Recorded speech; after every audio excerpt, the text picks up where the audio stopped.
through space. Ooh. Got lost there for a second. Man, the check cleared. We good. We good. We good. Check cleared.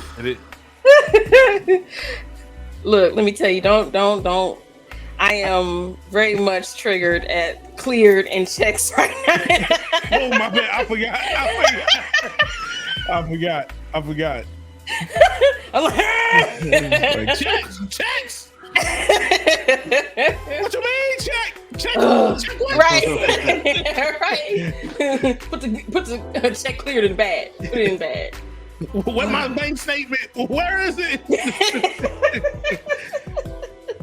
It's fine. Hey, well, that's why we're live on Twitch. Huh?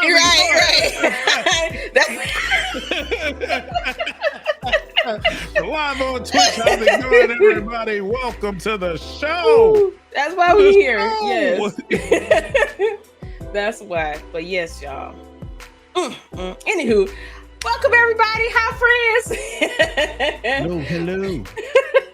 We're back for another episode. Another one. 4. Yes. 4. Strong. I can't wait till we get to 6. That's my favorite number. That's why. 8 for you. 8 gonna be the best episode. I'm bringing straight heat. I'm scared. All day. Because he broke me before we started. Well, y'all already know the story. He breaks me every each time. So I know he'll have something special planned for the 8th episode. I know it. I know it's coming. Yup. Some special trash coming for that one. Special trash is coming. I don't know who the host, who gonna be here, but they in for it. Oh, we got subscribers coming in. Thank you, Byron. Hot balls. Oh, this made me happy when I see it. But yes. Welcome again to Say That Again podcast, friends. We are here. I got a different background, as you see. I'm trying to make it look nice and pretty and presentable, because apparently I stream in my basement. Well, you always be saying, okay, give people you be like, go upstairs. You always say go upstairs when they come. Go down. They don't know where you at. They just know I'm here in apparently in the basement. They don't see the windows. It was when you was cleaning, they seen the windows. Mm-hmm. So they were like, oh, she's not a hermit. They actually, because they think it's like 5 of y'all in like a 2-bedroom house with a basement that floods. So they don't know. Just a season for it to flood. You got Mr. Boggs saying hi, Mr. Patrick. Yeah, Mr. Patrick, that's right. Yeah, I like that. Right. Y'all see that? Y'all put the respect on that man. Nice to meet you. But yes, welcome everybody. Yes, indeed. We have the crew, as you always see here. It's a sign, Miss Hickey 313.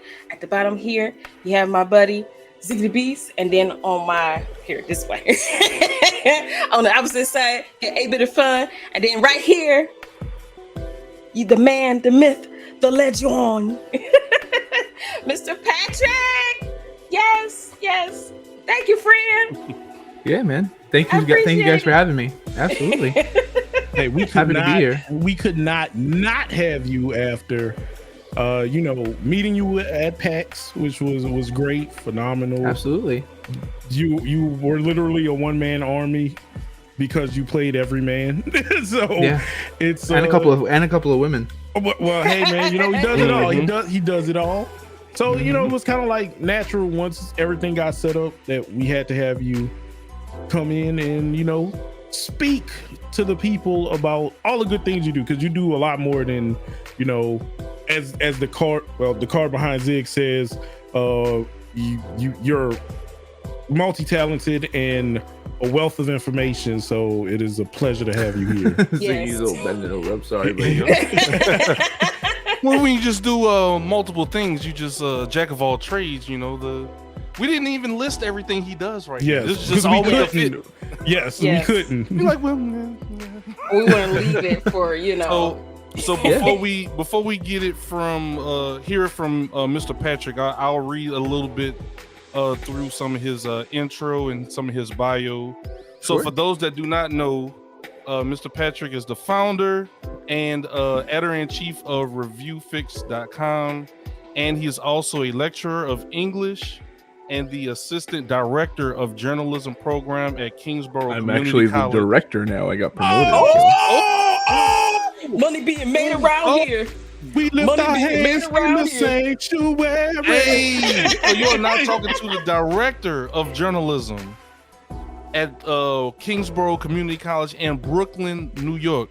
Hey, can we get some dubs in the chat for Mr. Pat? We need that. We can't just skip over that. Can we get some W's in the chat for Mr. Patrick Hickey Jr.?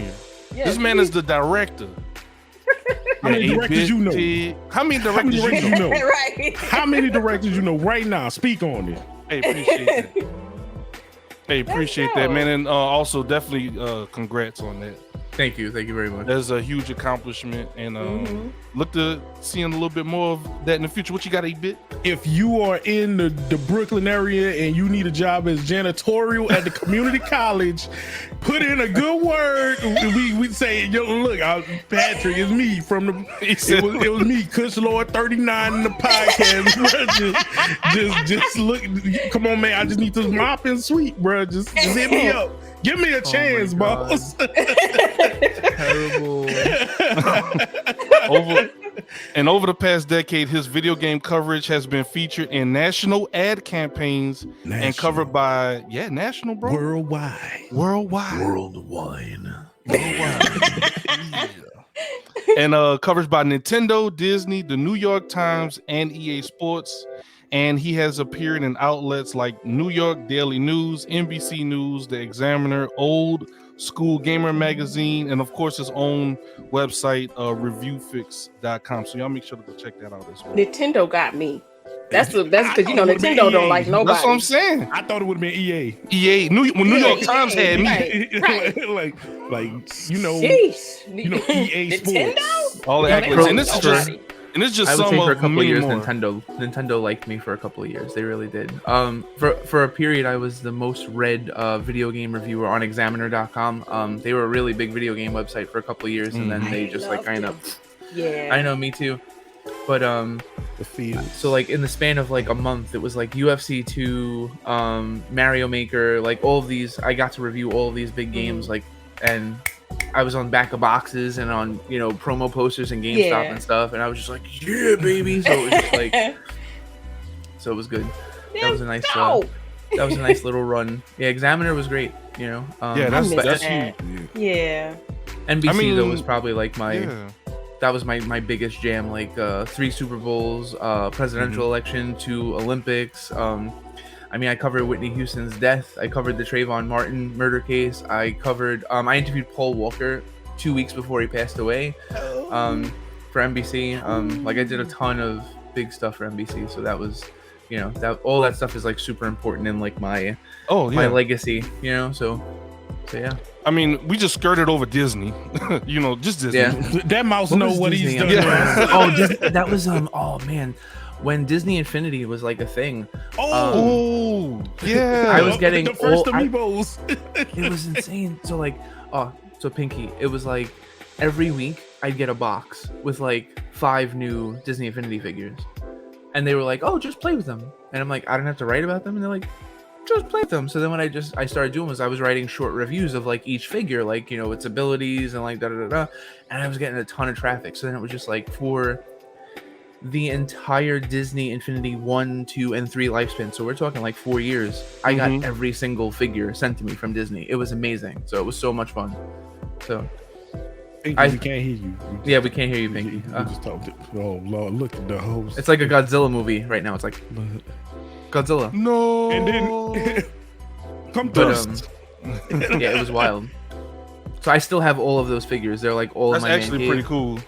It's pretty wild, yeah. So that's the Disney influence of my whole writing career and stuff like that.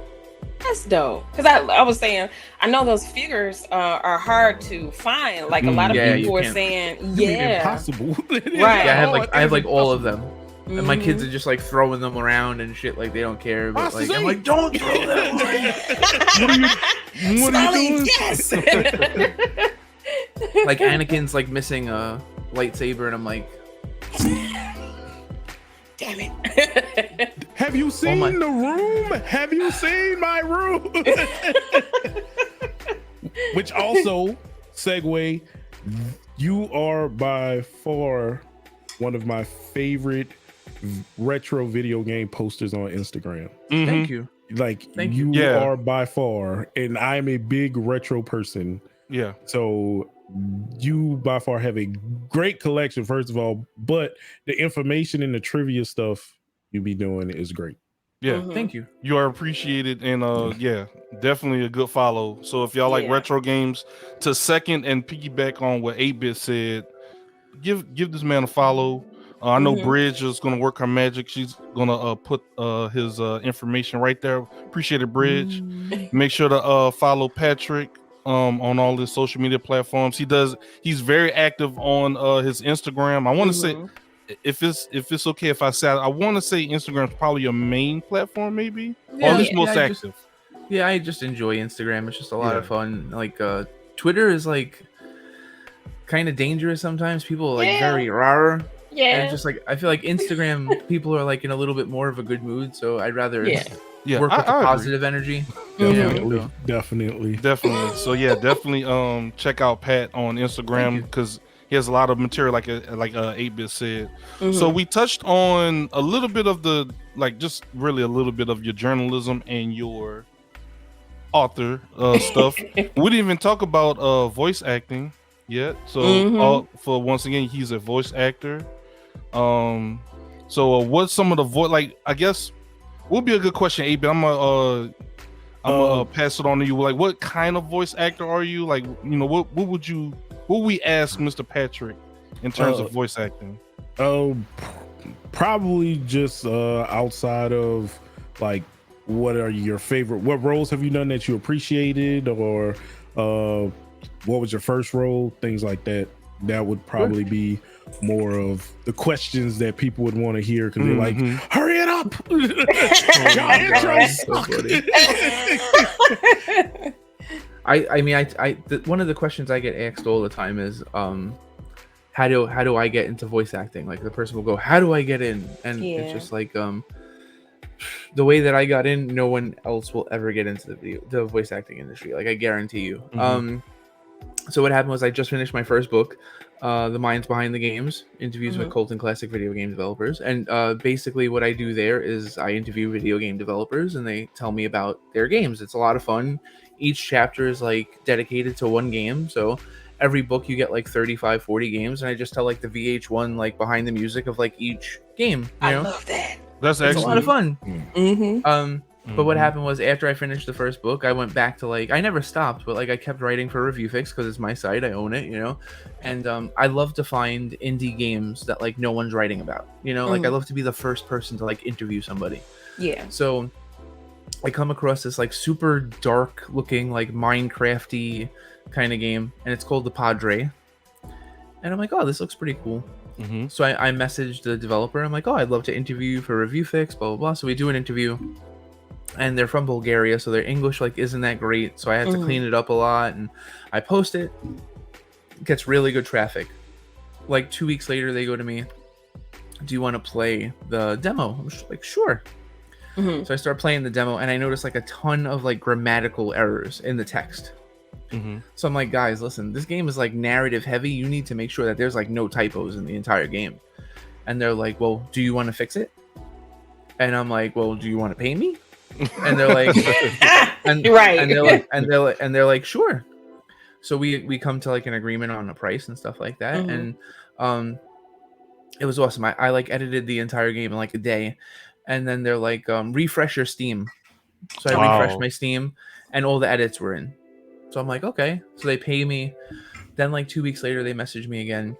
And they're like, do you want to do it again? We got more lines. And I'm like, sure. I'm like, but I need credit in the game too. I'm like, this is like, you know. Yeah. Like now, So- Mhm. Yeah, you know. So now I'm like officially like the dialogue narration editor, which was awesome. So now I'm playing the game every day. They're sending me new builds. I'm editing as we go along. It's a lot of fun. I'm like officially like a member of the team now. Oh, That's okay. awesome. Yeah. So now they're getting ready to go to Kickstarter, and they're Mhm. like, "We need you to edit the entire Kickstarter." And I'm like, "Man, that's mad pressure. Yeah. Yeah. That's a lot of." So I'm like, "No, I'll do it." Mhm. I'm like, "I'll do it. I'm ready. This is awesome. I believe in you guys." It's Right. like think of like it reminded me of like if Minecraft had a baby with like the original Resident Evil. Oh, wait So a minute. Okay. Imagine yeah. you're a Catholic priest stuck in this mansion that's like infested with zombies and stuff. It's really cool. Okay. And it's Indie on game. Xbox. It's on Xbox. It's on PlayStation 4. It's on Nintendo Switch and stuff like that. But that's the end of the story. So what happens is now we're like 2 days away from like the Kickstarter launching, Mhm. and they're like, imagine the Count from Sesame Street. You know, they're like, "Oh, we're fucked. We're fucked." You know, because they're from Bulgaria. You know, and I'm like, "What's the matter?" And they're like, "Oh, the voice actor left." Like the main voice actor of the game. And the thing is, like, I read through every line of dialogue in this game, and I'm just like, I never liked the guy's voice. He sounded like Russell Brand. It's just like, you know, Pinky. It's like, wow, you know, Okay. like walking down, you know, it's like, wow. And it doesn't. Imagine a priest being stuck in like a scary mansion. Yeah. It doesn't fit. It don't. like- No. Like just every time like the cutscenes would come on in the game, I would like cringe. You know. Yeah. That's not like, good. oh. Yeah. Yeah. Man, that's bad. It's not bad. It's bad. You know. So if you felt But- that way, then people that played it, there's a high chance that they will feel the same way. It's Exactly. trash. So- I'm out. Yeah. Right. I want my So, money like, back. What are we gonna do? And I'm like, Mhm. let me audition. So they're like, okay. So then I'm like, I'm not going to imitate this guy. So I'm like, Mhm. I'm not doing that. I'm like, but they like the English accent. So I'm like, I've always been good at that, like movie trailer voice, like, In a world, one man, one tortilla, rated PG-13. you know. And I'm like, but I can't do that because imagine like an entire game with that character, you'd laugh your ass off the entire time, you know? Right. So I'm like, well, what if I add like some of that English to like the baritone? So I came across this Hello, Pinky. My name is Alexander, and I am the Padre. Hello, you know, and just talking like this, a very good, dark, yeah. raspy Yeah. voice. And they were like, can you do the whole game like right now? And I was like, okay. Yeah. So then I did it, and then they're like, refresh your Steam. And I refreshed the Steam, and I'm like watching the first cutscene, and I'm like, This is it. I felt like I wanted to play the Jeffersons music and then just like run around my house. You know? Like I'm like, no. you Right. know, Finally got a piece of the So- pie. oh, Right. so I love you guys. You guys are right. So what ended up happening though was we didn't get funded on Kickstarter, and that was like Oh. that sucked. But what ended up Yeah. happening was we built up so much positive, and this is like what I'm talking about. Like when I met you guys, it's like we Mhm. built up social currency because like I looked at you guys and what you were doing, and I'm like, you guys are doing great things. I want to be involved. Blah blah blah. Mhm. So what happened was we built up so much social currency that we ended up getting picked up by Feardemic, and they published the game on PlayStation 4, Xbox One, Nintendo Switch, Steam, and we did a sequel too, the Padre One Shell Straight to Hell, which came out last year. So Mhm. the first 2 games that I was ever in, I was the star of, you know. Okay. So and then after that, I didn't want to be a one-hit wonder. Yeah. So I started really like just lobbying. I would go Mhm. all over the place, like on Discord and on Twitter, and I would find games that didn't have anyone to do like their trailers Mhm. or, you know, ancillary characters and stuff. And I would just be like, yeah, let me do it. And then what happened was I've been working with the Mega Cat guys for probably like 8 years on and off. I've been reviewing their games and I talk to them. They're great. They're in a couple of my books. So then when the CEO of MegaCat came to me and he was like, you do voiceover? I'm like, yeah. Mhm. And then he was just like, oh, and he gave me like a little job here, a little job there. And then he was just like, oh, Mhm. we got this wrestling game. And at first it was like all of like the side characters. Yeah. And then it was just like, oh, well, what can you do these guys? And then all of a sudden it's just like, you know what, just take it, just do, you know. And that's been so much fun. Also, I'm in World Championship Boxing Manager 2. That's coming out soon for Nintendo Switch and Xbox One, PlayStation 4, and BPM Boy just came out on Atari VCS. Oh. Wait, what? Yeah. And New Yep. release? What? Hold on, y'all didn't talk about that new release, fam. It just came out last week. And the thing is, so the developer of BPM Boy is one of my favorite developers of all time. His name is Tony Barnes. And he is one of Tony's amazing. Mhm. He's one of the co-creators of Desert Strike, Jungle Strike, Urban Strike, Soviet Strike, Nuclear Strike, Strider, Medal of Honor, Buffy the Vampire Slayer, Star Wars Episode 3 on Xbox. Like, he's a rock star. So he's in like 3 of my books, and we talk like every day. And when he was like, that he had the BPM Boy is like a love letter to like Marble Madness and Super Monkey Ball. It's so much fun. Okay, yeah. So, but I'm the villain in that game, that's like another like check off my list. Like I get to play like the villain, Yeah. So that game just came out last week, and I was watching a video the other day, and this guy is like, "This is the best original game on the Atari VCS," and I'm like, yes, so Okay. so yeah, that's kind of, I got into voice acting because I'm a writer. That's so dope. Like, it's so weird, and it'll like, it's very rare for somebody to like get in the way that I did. So Yeah.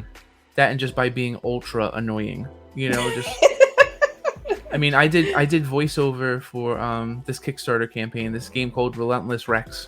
And it's this really cute, like, side scrolling, like, you basically play this little dinosaur that's running from a big dinosaur, and that's the game. It's super cute. But I was watching the guy on Twitter, and he was basically like, he wants these voice actors, and these are all voice actors that would have cost him like hundreds of thousands of dollars.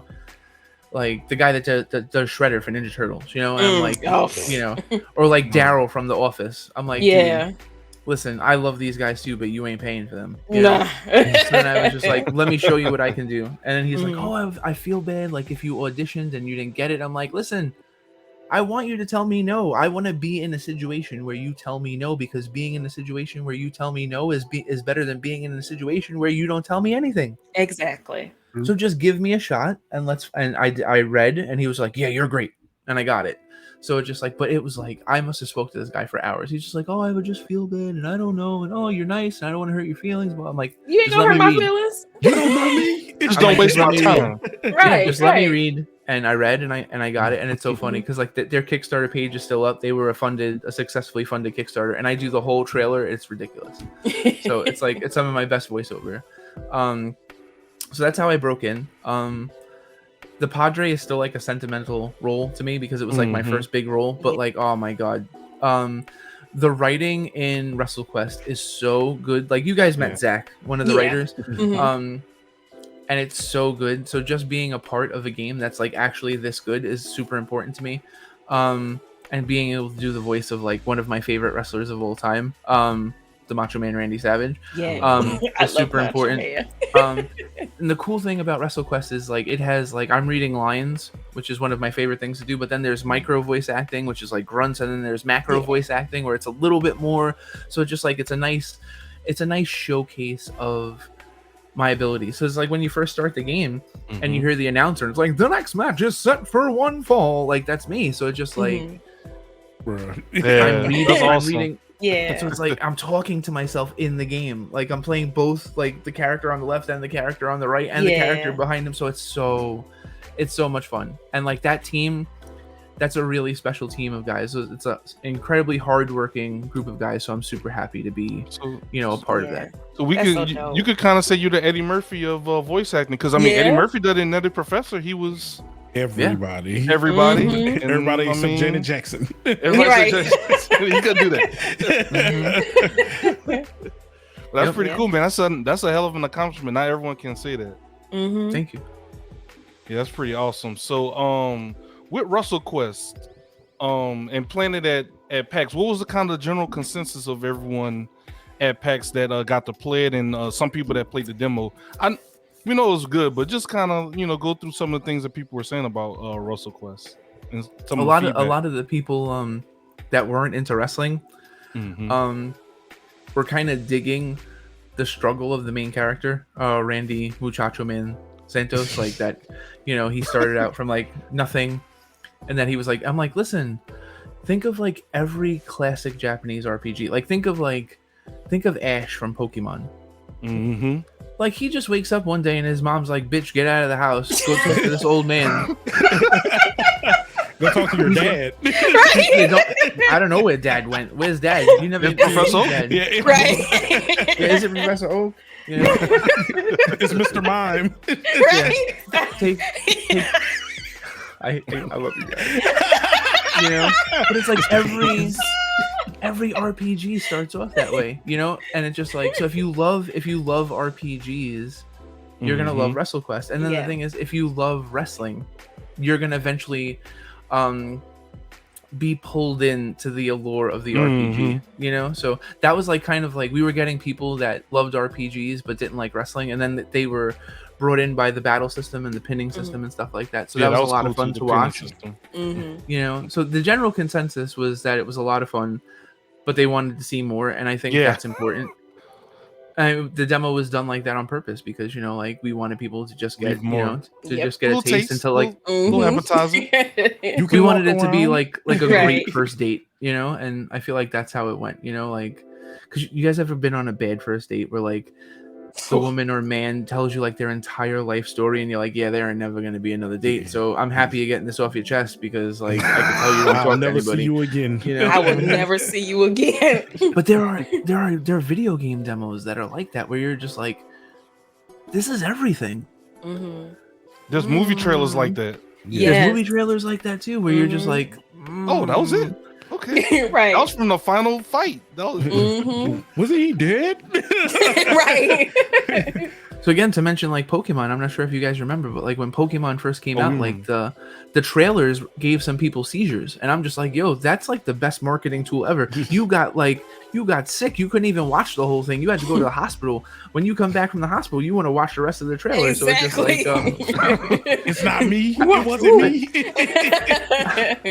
I feel like the demo did a really good job of introducing people to the story, the characters, the battle system, and stuff. Like there was not one bad comment, which was great. Awesome. And then the thing is too, Ninja Turtles got a ton of love at that PAX. Well, the line was out the window. It almost killed me. Yeah, it did. It almost killed Pinky. The disinfectant they used. Oh my god! Pinky started breaking out. Yeah, it was bad. Yeah. What was Jeffrey Dahmer using it before? Matter of fact, this was after we left from your station. It was. It really was. It was right after we left your station. Oh man, that I have to say. Like we were disinfecting like our stuff like every like 5 minutes, you know. Oh yeah. Hey, man. So, but away from Ninja Turtles, I mean, I feel like we got like one of the best receptions. We knew Ninja Turtles was gonna get a huge reception, but like for us to like even be in like that top like 3 or 5 meant a lot, you know. Didn't y'all win an award? Yeah. Side questing. I saw some Steam awards they had. Yeah. So that was super important too, you know. So it's just like, you know, for a voice actor, it's important because it's like you want more people to hear your work, you know. And this is a game that has over 50 playable hours, so you're gonna hear a lot of my work. So I'm super excited for this game to come out. Like when it was in Game Informer like 3 weeks ago. So like when I went to GameStop, I was like, yo, give me this month's issue of Game Informer, and I took it out and I held it. I'm like almost there, because that's like my next thing. Like I want to go to GameStop and just hold the game that I did voiceover on, because like I'm on like the Nintendo eShop, I'm on the PlayStation eShop, I'm on the Microsoft Store, Steam. You have a physical, you know. Physical is so important still. Laminated. Yep. Like I have over like 4,000 video games in my man cave. Like I love physical media. So it's just like I need me as a physical copy of one of my games one day, you know. So it's gonna happen. Yeah, definitely. Speaking of physical copies, they had like retro cartridges of the games. Were those real or were those fake? So this is funny. This is a great story. I don't know why I'm telling you this with my pinky. I apologize. Hey man, no, it's fine. It's king stuff. It's the king. Yeah. It's the king stuff. Yeah, you're fine. Yeah. The way I met Megacat was, so like I'm a video game historian. I've written 7 books on video game history. My books are in Harvard, Yale, Stanford, UCLA, Berkeley, University of Shanghai. Like I'm all over the place. But I love retro games. And the way I met Megacat was, and they still do to this day, they develop new games for the Nintendo Entertainment System and the Sega Genesis, and they produce physical cards for these games that you can play on your old console. So that's how I originally met them. So like for example, like they have a game called Creepy Brawlers that's basically like Punch Out, but with like all like Halloween characters like Frankenstein and werewolves and stuff, like little Medusa. I just did a trailer for Ronio's Tale, which is like this really cute puzzle game for NES that they have coming out. So just like I love what those guys do. So in addition to like WrestleQuest, and they did Coffee Crisis, which is a side-scrolling beat 'em up on Steam and Xbox. Coffee Crisis? Coffee Crisis. So it's imagine Double Dragon with coffee. I love me some coffee. All right. I hate coffee, but just to beat up Double coffee Dragon, stuff, though. yeah, you had me at Double Dragons. I'm about to say You Double had me at Dragon. Double Dragons. So this is the thing, 8-bit. It was originally developed for the Genesis. I have a copy of the Genesis version. I play it all the time, but it's also on Nintendo Switch. It's on Xbox One, so you could download it digitally, or you can buy the physical copy and play it on your Sega Genesis. So See, I gotta fix this. I gotta fix So, that Genesis. I gotta fix. I gotta order that board. I interviewed Zach, the writer of WrestleQuest, for Coffee Crisis for my second book. So it was just like I said, the relationship between Mega Cat and me goes back, and so it's been a lot of fun to be on both sides, like interviewing developers and then actually like being in my own way, voice actor or writer, because I've done writing on some games too. So like it's a lot. It's been so much fun. That's dope. It's been great. Yeah. And last thing on WrestleQuest before we switch to another topic is one thing I like, and 8-bit likes as well this way, is the parody. I love parody. I love a good parody. Yes, Like yes. the names was like For legal reasons, we understand, Right. but definitely we're spot on with those. With That is all. I love it. I cracked. That is all Zach Manco. Zach Manco is one of the best writers in indie games today. He doesn't get any love. He's great. So like if you've played like again Coffee Crisis, Lethal Wedding on Genesis, like he's coming out in a big way in the next couple of years between WrestleQuest and like some of the other stuff Mega Cat's doing. Like he is a super talented writer. So that's gonna be pretty awesome. Did y'all have anything else y'all want to touch on with WrestleQuest before we move on to his books? I'm mad because I wanted to play, but it was so many people playing it. So, It was popular. Yeah. Pinky, I Because barely of got demo. to play it too. Yeah. I barely got to play it. We got in. I got to early. play. We got in early. We got in. I Jared told that missed it. man get up. He went, yeah, y'all got to get up. Jared tapped him on the shoulder and said, "Hey, you been here too long, dog. I got 2 fresh meat coming in, dog. You Right. gotta go." hey man, shout out to Jeff. He did do that. I forgot about that. He's Hey, awesome. slap nuts, get up.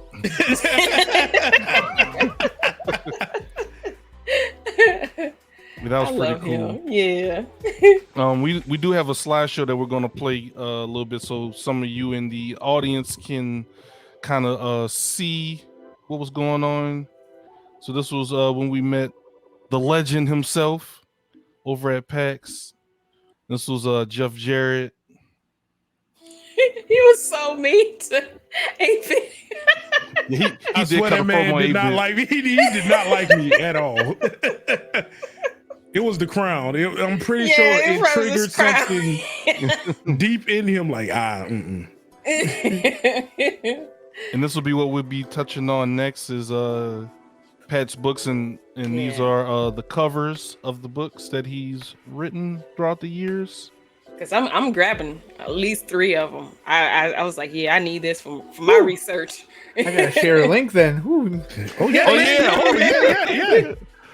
Oh yeah, we support over here, so yeah, definitely drop the link and we got you. I'll drop the link in the Twitch for everybody. Okay. Wait, Yeah, the you And mind I also behind. too I have to tell you guys that like when people buy books directly from me instead of from my publisher or Amazon, I always leave awesome stuff in there. So like I had somebody like 3 weeks ago that was like they never played Madden before. And I was like, you never played like the original Madden? And they're like, no. So I ended up going to like a retro video game store. It was like $8, and I just put it in like with their book because I'm just like, they ordered the minds behind sports games, but they never played the original Madden before. I'm just like, I have to fix this. This like has to happen, you know. So okay, Tecmo Bowl or Madden? Woo. There we go. Right. That is super hard. So I'm gonna go Madden just because like I've reached out to like some of the Tecmo team to speak to them for books. And I it was like I felt like Patrick Swayze in Ghost. It was like they didn't give me no love. But like the EA people, like I have interviewed like pretty much bigger than a handful of the founding fathers of Electronic Arts. Like they have been beyond forthcoming with me. Like just, I mean, I got told a story about the creation of the original Madden that like after they told me the story, I'm literally like on the train. This is like before COVID. Like I'm on the train going home and I was like shaking because I was like, nobody else knows this story. Like this is insane, you know? And it's just like I remember messaging Michael Brook. He's like the he was the assistant producer on the original Madden, on the original NHL. Like the guy's a rock star. And I was like, are you gonna get in trouble for telling me that story? And he's like, oh, Trip Hawkins, the CEO, the former CEO of Electronic Arts. He's like, he told it once in a magazine, but he's like, it's not online anywhere. He's like, no one else has it. He's like, it's gonna like you use it for your book. And I'm like, yo, you know. So nobody from Tecmo did that for me, but people from like Atari, people from Electronic Arts, Sony has been great to me. Sega has been amazing to me. Like my new book that's coming out like in 2 weeks, The Minds Behind Sega Genesis games. It wouldn't have happened without like a PR guy, Jacob Nanin from Sega. And like he got me Riko Kadama, who's like one of the most important female video game developers of all time. Like she did the port of Altered Beast on the Sega Genesis, and she's also like she did most of the writing on like Phantasy Star 2 and 3 and stuff. She's amazing. And he was just like, I'm like, dude, that was my like, classics. Altered Beast was the game. I'm like, I need from her. Your grave. Rise from your grave. You know, I'm like, I need her. And they're like, well, you know, she's getting older and she's battling some health stuff. I'm like, listen, I will send her questions in email. Like, I'm like, I will get someone to translate the Japanese to English. I was like, I just need her. I need to throw like 20 questions at her. Oh, we'll make it as easy as possible for her. And like 3 weeks go by, and I'm like, yo, and it's one of my favorite chapters in the upcoming book. So that's it's awesome. like, yeah. So, but so yeah, the long-winded answer to your question, like I have a soft spot for people that support me, and those people that support me, I will go to the ends of the earth and I will support them as much as I possibly can. So like EA, those founding fathers of Electronic Arts, those founding fathers of Atari, like David Crane, Howard Scott Warshaw and stuff, they have helped me a tremendous amount. So like I have their back. So I love Tecmo. I will play their games like for life. Like but it's not the same type of relationship, you know? I understand that. You have your favorites. That's so dope. I like that. Yeah. But at the same time, you can't help but respect it. You know, you support those who show you the same respect. Tecmo Bowl is awesome. I love playing Tecmo Bowl. But like with Madden, I feel like the running game in the original Maddens is so much better. Like I don't like to run the bowl in Tecmo unless I have like Bo Jackson. Yeah. Okay. Like I would rather pass the ball in Tecmo than run the ball. Madden, I mean, the playbook and the passing windows were just it revolutionized everything, you know. So it just changed the whole game for me. Okay. Oh, y'all got it cool. Yeah. So wait, hold on, just no. You got to it clear up. So Patrick, is it your first name, last name, junior.com books? Because it's I'm having issues with it. I just wanted to see if anybody. Oh, I might have sent you the wrong. Hold on one second. I might have. I just want to make sure you get your sales, big dog. No. Yeah, I'm on the page right now. Okay. All right. Yeah. Just want to make sure. You know what I'm going to do right now? I'm going to reroute the page too. So this way it just goes to like, if you go to patrickhickeyjr.com or if you go to books, it goes to the same spot. So there you go. That's it. Okay. That should work. There you go. Okay. So I just sent it to you guys in there to Miss Bridge. There we go. Yeah. Don't Gotta use that give other her- one. Gotta give her some love. Right. See the review site. You can go to the review site, Review Fix, just to see it, but go buy it from this site. Yeah. Well, the thing is, if you go to reviewfix.com and you go to books by Patrick Hickey Jr., it'll take you, like, if you buy it from there, it's the same. It's like, So it's Okay, it'll okay, go. okay. It's Yeah. all in house, right? All right. yeah, it goes all in house. So All right. it'll go right to me, and my wife will be like, "Get rid of these books." I'm like, "Okay." And you get the comic book on there? Got the comic book list Yep. on now? Mhm. Yeah, I got the comics on there now too, and but then that was when I was at Legacy. When I was at Lesser Known, but now I'm at Legacy. I started my own comic book company in November. Lesser Known kind of gave me my start, and that was a lot of fun. And we published 4 issues with them. But my wife says it to me all the time. She's like, "You've got to either be like the boss, or you have to be in a position of power, because like you're not that you're hard to work with, but you're very much like, this is how things need to be done. And if you start to get pissed off, then you don't want to be there anymore." And I'm like, no, that's true. Because it's like every place that I've ever been at, I've started off, like every newspaper and every website that I've ever worked at, I started as like a staff writer, and by the time I left, I was an editor. You know, so it's just like, if I don't have any, if I feel like I don't have anything to work towards, or if I feel like that I'm getting content, then I don't want to be there anymore. You know. Yeah. You a little it was over just it. like, Looks like. Yeah. yeah, Need so to it be was just like, challenged. absolutely. So like at Lesser Known, after we did like Conjury 3, I was kind of like, where's this going? You know? And I didn't like the answer that I got. So it was like, it was a business move, you know? And I just went to my buddy that was like around the corner from me, that's this great artist. And I was just like, dude, let's start our own comic book company. And we had no followers on Instagram, Facebook, the whole 9 yards. And we sat down, we drafted up a business plan, and then we went live and said we're starting a comic book company. And 2 days later, we went to Kickstarter, and in 3.5 hours, we were funded. Dope. It was wild, you know. And that was in November, and now we're getting ready to put out our second batch of books, and that's been so much fun, because it's like all the minds behind the games books are incredibly selfless. It's like there have been times, like, it's hot in my kitchen now. I am like literally like. You know, but like there were times like I mean I interviewed Howard Scott Warshaw. He's the creator of Yar's Revenge and E.T. on the Atari 2600. I basically interviewed him in this room in my kitchen. It was probably like 20 degrees warmer for like 3 hours. So just like every interview for the book is like one of those experiences where you're just letting someone tell you everything so you can get enough information to tell a captivating story. It's incredibly selfless. When you write fiction, it's like, and now you get to be selfish. It's a completely different experience, you know? It's just like, you're just sitting down, you're like, oh, what's this character's name? Why am I going to name this character this? Why am I going to do this? How is this going to tie in? Like, it's like a completely different muscle. And it's so much fun. And it's like, I would never like want to pick between the two, because I love journalism, but I feel like fiction writing is a lot harder, you know? So I like the challenge.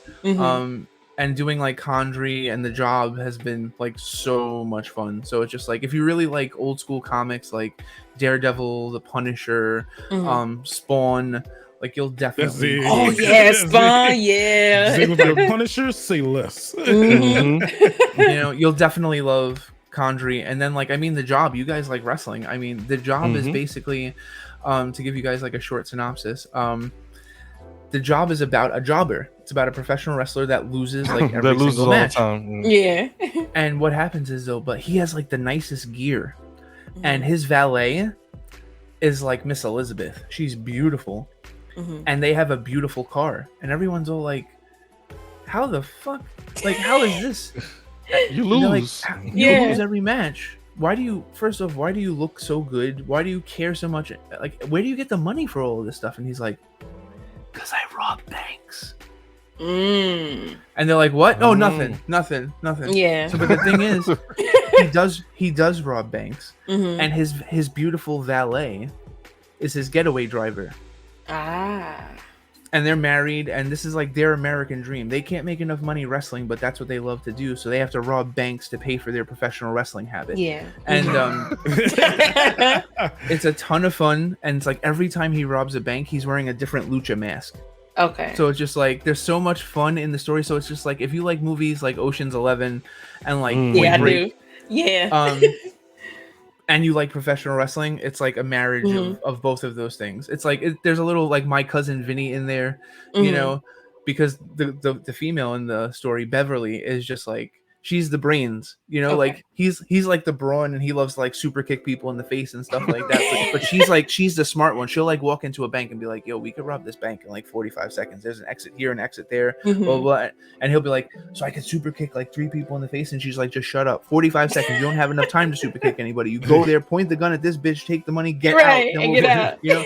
So just like their relationship is adorable, like the way it works. So between like Condry and The Job, those are like 2. We have like 8 comics, but those are 2 of the 3 of my comics. So much fun. All of our comics, most of them are really gritty. They're based in like New York City and Brooklyn. So if you like gritty crime noir, you'll really dig our stuff. But it's just a lot of fun. And then the thing is too, like I showed you guys before the show, the cover of Sarita. And Sarita is like Condry, the main character in Condry. Like his, basically like his Obi-Wan in a way. You know, like she looks out for him. She's like the old lady in the neighborhood that if she like tells your mother that you did something wrong, she not only can get you a beating, but she can give you a beating and not get in trouble for it. Like she's that woman. We all know that woman in the neighborhood, you know? Yeah. So it's just like in my comic Condry, like Brooklyn and New York City is basically just like ravaged by violence. And like a lot of people have been killed. And our main character, Condry, his dad was a cop and he was killed and stuff like that. But Sarita's husband was also killed. So that's like what kind of like brings these 2 people together. Because she's this small, like tough African-American woman that don't take any shit from anybody. And he's like this 6'9" blonde hair, like white boy. And on the surface, they have like nothing in common, but they're bonded by the fact that they've both lost like key people in their life because of like gang violence. And they see like, wow, if we stick together, we're a lot stronger together than we would be by ourselves. And they decide to like really help each other. And it's really gritty, it's really dark, but it's funny at the same time too, because it's just like she like has this control over him that like people just like don't understand. Because again, if you look at them side by side, it's just like she's like 5'2", 5'3", you know, and he's this monster of a man, and it's like he looks at her for guidance and things like that. So just like I'm really looking forward to people reading Sarita. It comes out in July. You could pre-order it now. It's doing great so far. People are getting really excited for it. But like yeah, between the video game books and the comics, I've just had a lot of fun writing, and I feel like that's when I'm like my happiest, you know. So it's just like I've been really happy lately. And then like I said, the voice acting thing I just like kind of fell into, but it's just something I've been making prank phone calls for 30 years. And every person that I know like on a comfortable level is like, how come you don't voice act, you know? And then it's just like when this happened, they were just like, wow, okay, you know. So it's just the last, like I would say the last 5 or 6 years, it really started like right before my daughter was born. Because I just really like looked at myself in the mirror and I was like, you're a college professor, you're full-time, you married, you know, you did all the things that you are supposed to do, but you haven't done all of the things that you want to do. So your ass needs to get in gear and start doing some of those things, because if you don't start doing them now, you're not going to be the best father, you know. And I love my dad, but my dad reminds me of like Ralph Cramden from The Honeymooners. Like I could have been this, I could have did that, blah, blah, blah, you know. And it's just like I never ever wanted to do that to my kids, you know. So just like when I pick up my daughter from school and she like brags about me, like, oh, my dad is in a video game, my dad did this, my dad did, and the other father's like, yo, is she bullshitting us? Is she telling the truth? I'm like, no, I'm in a bunch of video games. Like, you own a comic book company? Google me. Yeah, I do. Right, exactly. Google me. You know, like, Google me right quick. Speaking of Google, we need to get whoever on Google to change your profile picture, because you have lost a lot of weight since that picture was taken. Great surgeon. Yes. I have to thank him. That's the honest truth. Oh man. Like I remember, and this is real talk, man. I remember after my daughter was born, I was like close to 400 pounds. And I mean, I still did all the stuff that I do now, but like I was a lot more sweatier about it, you know. Like I would walk up the stairs and be like, shit, god damn. You know, and I went through all of the the medical procedures and stuff like that, like all the testing and stuff, and I had gastric sleeve surgery, and I lost 130 pounds like maybe like 4 years ago, and I've kept it off. That's good. So it was one of the best decisions of my life. And you know what it is too? It's just like a lot of men have problems with coming to grips with psychological things and physical things. Like they don't want to admit that they need somebody to talk to, and then they don't want to admit that they're not happy with the way that they look. And I feel like if a lot of men of all shapes, sizes, all of those things, if they just look at themselves in the mirror and say like, what do I have to do to make myself feel better here and feel better here, and if they actually do that, then you open up the door for all the other good things to happen. You know. So because it's a lot of the time, like the first week of the new year, men will be like, oh, I'm gonna start walking now, blah blah blah, and it's just like, bro, do it, you know. So just do it. Don't wait. Do it, you know. So I mean, I can't speak for women because I'm not a woman, but like I know a lot of men have like, you know, like, oh yeah, I'm fat. No, but you don't have to be. You know, you can take care of yourself, or like, oh, you know, I got a lot of stuff inside, but then let it out. Yeah, you know, like it's okay. And I feel like that's like the key to my success. Like my daughter, my wife getting pregnant with my daughter, and I was just like, I need to like really step up and be the person that I want to be, not just the person that everyone else wants me to be. And like I was a success before, but like I need to do more, you know. So yeah, definitely understand that. Long-winded answer, I apologize. No, man. No. No, that's why you're here. Right. Kids change you. Yeah, they do. That's the truth. Yeah. I always tell people when my daughter was born, you know, it was like, oh, that's cool. And the doctor handed her to me, was like, all right, bye. I was like, oh. Yep. That's when it this is mine. That's pretty cool thing you got there, Doc. Right. Like, all right, good. Like she's good. She's breathing. Like, all right. Yep. All right, we're going to the next room. Bye. I was like, changes you forever, you know. Yeah. Like I saw my body looking around the room. It was a weird. I can't explain. It was like an out of body experience. Absolutely. So yeah, I definitely resonated with that story there. Yeah, I had 2 of those with my kids. I was like, oh. Yeah, you're the one that's been giving me the heartburn. Oh, I felt so bad for my wife. Like my first, my daughter was a pretty relatively easy pregnancy for her, but my son, it was like she had a rhino in her stomach. Like he was a nasty bastard the entire, you know. It's them boys, some hard-headed boys. I'm telling you, I felt like so many times just like putting my face next to my wife's stomach. I'm like, get the fuck out, leave her alone, leave her alone, leave my wife alone. You know. But then when he came out, like, oh, my son is too much. He's a pisser. He's so funny. Oh, he's such a character. You know. So just like, oh. I could not, like, I have conversations with my friends sometimes and they'll be like, doesn't it suck that you can't go out whenever you want anymore? And I'm just like, no, because if I really want to go out, I just take them with me, you know. And I'm like, if I really want to go to the video game store, if I really like want to go to Popeyes or some shit for like no reason, I'll bring my kids with me. What's the problem? You know. But what kids do is kids help you make the decision of places not to go that you shouldn't go, you know. Right. Like, you know, so true. It's like people that, like, you know, they're getting in like their late 30s, early 40s, and they don't have kids. I would tell them like, yo, do it. Yeah. The best. Hey, don't be putting that pressure on me, dog. I'm telling you, it's hard. It's hard. You know, like, you know, there's a formula shortage right now. It is. Hold off on that. Yeah. You know, let's wait for supplies and you know get right. Oh my god! Look at Myron. Look at. Put that pressure. Yes, breastfeed. That's fine. Hey, you know who's gonna pay for the kid? Who's gonna pay for the kid? Oh my god, that's great. I love you guys. Y'all want to put up a goal? You know what? Yeah, you gonna do a Patrick, I need to write up a Kickstarter. 8-bits kid, and we good. All right, Myra. I remember that. Oh, there you go. I remember that. Now coming to Kickstarter, 8 bits of fun right. as a baby. Hosted by Macho Man Randy Savage. Let me tell you something, a bit of fun. The when the son of fallopian Macho Man. tubes get filled.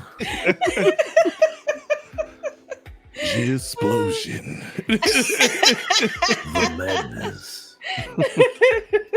8-bit over there with that hot dogging and grandstanding. Pasta gazpacho. You know, since we're talking about Macho, Bit of fun sperm. Right. that was Patrick knows this. That was my favorite time of Macho. He had enough of Hulk Hogan's shit. He was like, look, Yes. man, He did. you actually like Elizabeth. You know, like He come was on, bro. scary. He was scary, that man. Imagine being in a dark alley with Macho Man. Like, I'm 6'4", I'm 250 pounds. I'd be like, yo, bro, whatever you want. Like, just Oh yeah. I love his that. eyes, the fire in his eyes, man. Mm-hmm. The thing is, I've heard stories from wrestlers where they would be like, he would talk about their matches and he would like assign numbers to spots. Mm-hmm.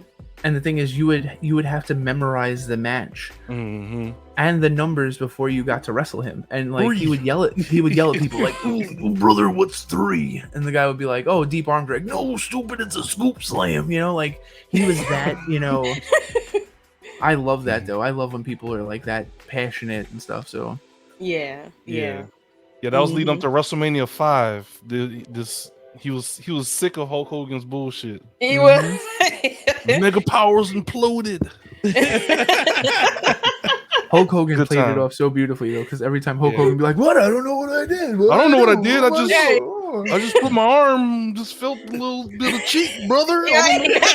Yeah. It was like, And Come it on. worked though too, because like Elizabeth was so pure, she was like, you know. good times. Yeah, y'all It was definitely, great. go check those promos out. Yeah. Everybody always talks about the cream of the crop promo, but I like the hot dog and grandstand promo. That was like one of my favorites. was He has like, another one from like Memphis, where he's just talking about staring into the candle for like 2 hours. He's like, I've been staring into the candle, man, for 2 hours. and you're just like, what the fuck is he talking about? But it was so good. You're so intense. Yeah. so So, good. Oh, so that's an kind of follow up on what we've been talking about, Patrick. Like, how do you just have time to do all of this stuff? Voice acting, Yes. teaching, being a dad, being a Mhm. being a husband, writing books, Mhm. Writing comics. writing Right. comics. You have your own website. You do reviews. Yeah. You do wrestling reviews. You do book reviews. You do game reviews. that I have to do you after this too. I have to watch Raw after this podcast. So. Yeah, John Cena. Does John Cena? He's walk? back. Oh, I He appreciate back. it. Right. 20 years of John Cena. My wife's It's gonna in be an love with empty John ring. Cena. Every Look, time John John Cena Cena. comes on the TV, I tell my wife, I'm like, one bullet. That's all it would take. All those I muscles. used to, I used to like All those muscles. so One bullet. much in the beginning, like when he started becoming popular. I used to just say, "He's on the TV." My wife is like that with Randy Orton. Oh yeah, Randy too. Just- Yeah. My late mother, whenever Goldberg would come out, I swear, like I thought like my mom was gonna like strip in front of the TV. My dad would be like, change the channel, change the fucking channel. God damn, bitch, control yourself. Control yourself. You know what? Goldberg would come out and be like, "Ugh," and my mom would be like, yo, you know. I'm gonna have to use that one. Yo, bitch, control yourself. Control yourself. You know, I'm gonna have to use that one. my grandmother used to watch wrestling too, and I always get a kick. Remember Rikishi? Yeah. She'd be like, Oh look at that- yeah, Rikishi. Look at that ass. I'm Yeah. like, I know, Grandma. It's just wide. And, he wrong. He wrong for that, putting his ass in that boy face like that. Oh, Hold on, I got y'all. I remember that. I Rikishi, remember yeah. that. Good time. Look. Is Patrick? Yeah, he's right there. He's looking for Patrick. You said you was gonna be watching me on Raw. Right. You said one bullet. You said one bullet. Right. Oh my God. You can't see me. You never know. Attitude. Right. Patrick needs an attitude adjustment. It's so Yeah. funny. Oh my God. But yeah, that's just so. Like, how do you fit all this into like? Do you have a schedule? Does it kind of like? Is it ever flowing? Like, cause I'm assuming like I'm assuming you're on summer break with school. Yeah. So you're not. Nah, teaching man, he anymore, teaches right? summer Oh, classes, no. I man. teach I teach summer classes. So you teach the summer classes. So like, Yep. how do 2. you do? Yeah, how do you do that? Yeah. I don't sleep much. I was about to I say tell- you probably take naps. I wish with 2 kids you can't take naps. It's like Oh, I tell no. people this all the time. Whenever somebody ever tells me they don't have the time for something, I'm like, we're done. I don't want to Remember- work with you anymore. Pinky, how many You know? times we said that? Yep. That's true. There's no such Like thing if- as you don't have time because you make time for what you want to make. What time you want to for. Yep. make time for. Yep. You So I said make that. sure I make time for the things that need to be, so Mhm. it's just like I have a to-do list, Okay. and today it was to teach, it was Okay. to set up my classes like for the rest of the week, it was to do the podcast, and we had to go to I had to go to the printer because we're getting like the tablecloth and everything made for the comic book convention we're going to in a couple of Mhm. weeks. This podcast, so it's just like I make Which sure we that like appreciate. Monday, yeah, hell yeah. But it's like Monday, I had like 4 or 5 things that I had to do, and those will have to get checked off the list. And I will not go to bed until they get finished. Like my wife is the same exact way. Like my wife will not go to bed until she gets everything done that she needs to get done. So Mhm. it's hard, but Yeah. you know what? It's like you get what you get. You Yeah. get what you give. Mhm. And I'm just, especially being in education, like being I've been a college professor for 16 years. I'm 38, so I've been teaching literally since I got my bachelor's degree. And Mhm.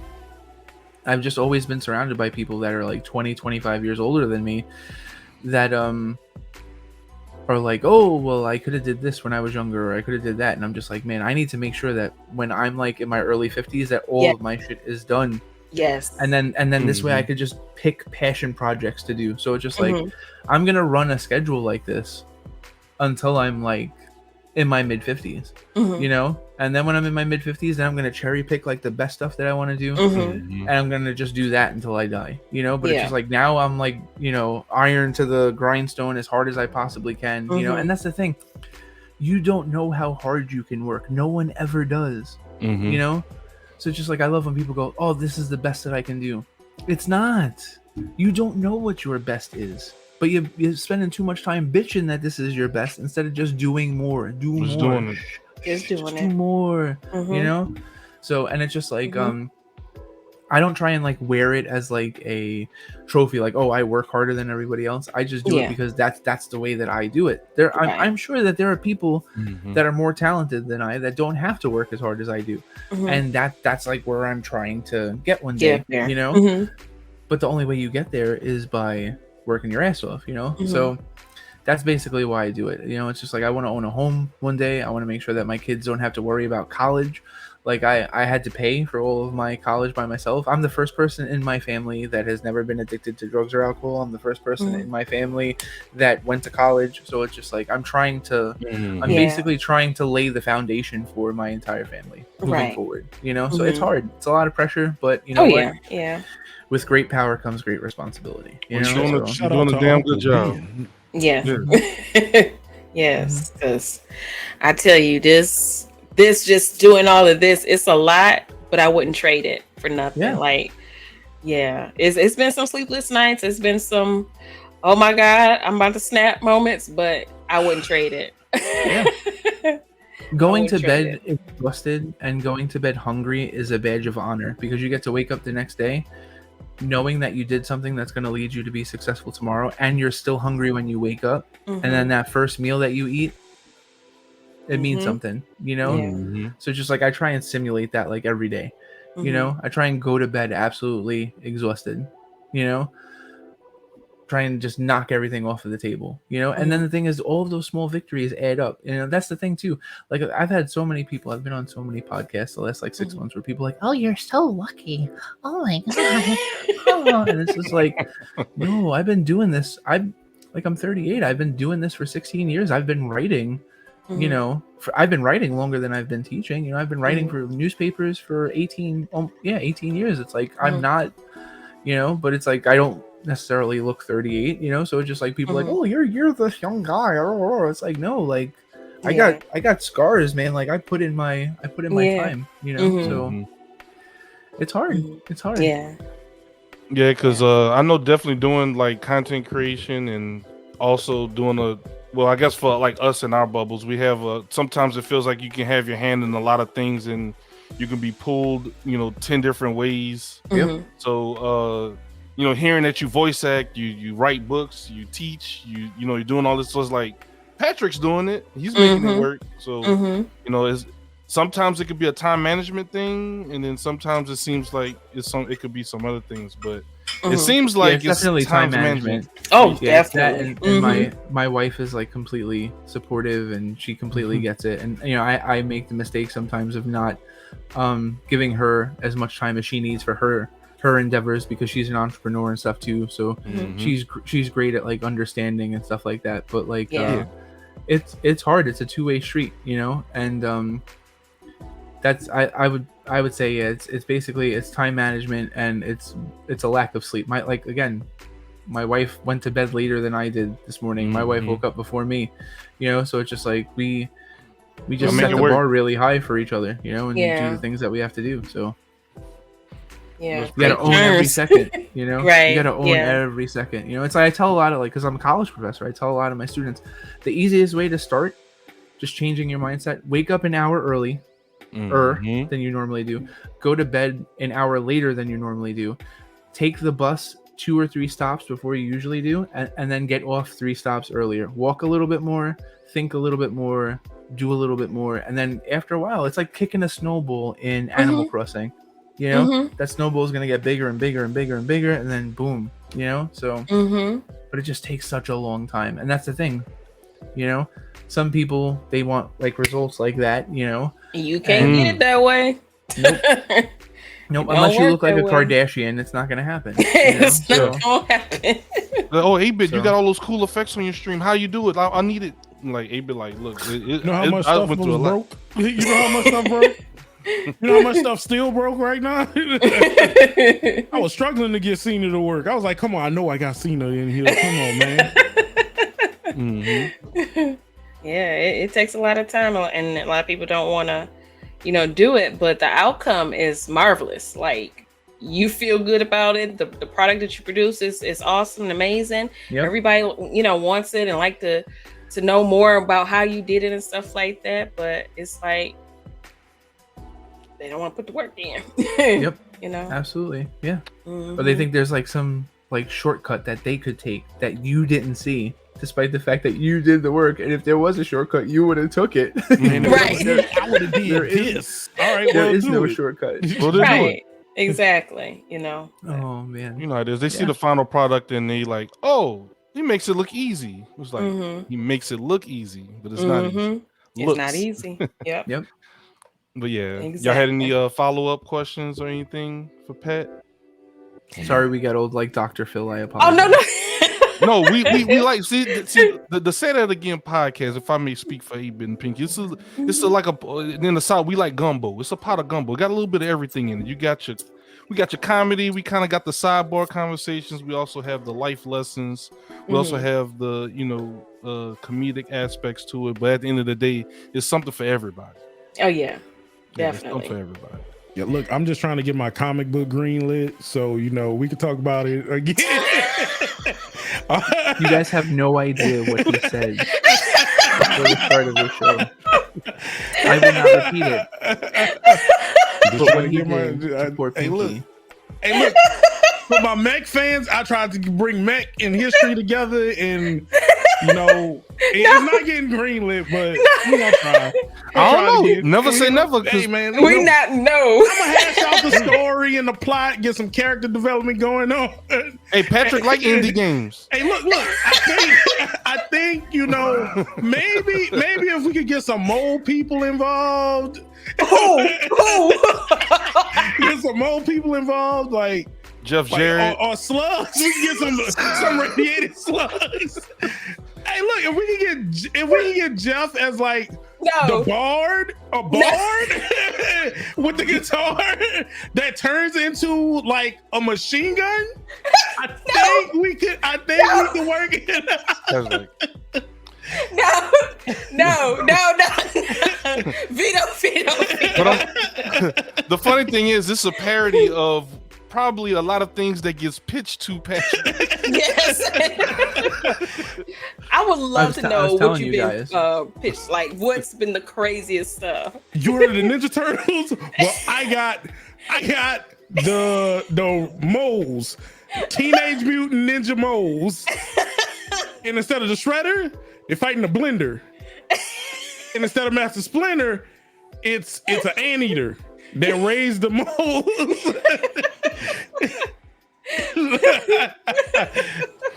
I've been pitched some pretty bad things.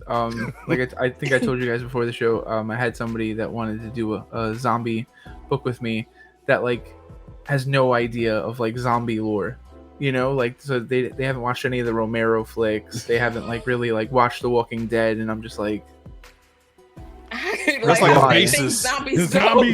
The zombies are from space. yeah. Hear me out. The zombies are from space. And they're not dead. Like they're aliens, but they just look like zombies. And it's called Spacecraft number 69. And it's gonna be and it's death otters. And when you get bit by the aliens, you become an otter in space. That's actually a game that I played, the Space Otter. Oh my god. It's actually a good game though. It's an indie game and it's really good. Space Otter Charlie, that's what it's called. It's a good one. It's a Just good one. I gotta otters. check that out. Hey, I'm just saying, you know, we can. Hey, look, it's all about the imagination. We'll find something that worked. Right. There's an audience for everyone. There's an audience for everyone. Some will stick. That's pretty much all I had, Pinky, on my notes for that. So we've kind of in the freelance portion. Yeah, we free balling, as they say, as the kids say. All right, pitch your ideas now, guys. Let's go chat. let's get some inspiration going. So while we get some stuff from chat, just to recap what we talked on, we can go to PatrickHickeyJr.com to search and purchase some of your books and comic books as well, or is the comic book? Yeah, if you go to On a I'll different put it in site. I'll put it right here. Just want to make sure. Comics.com.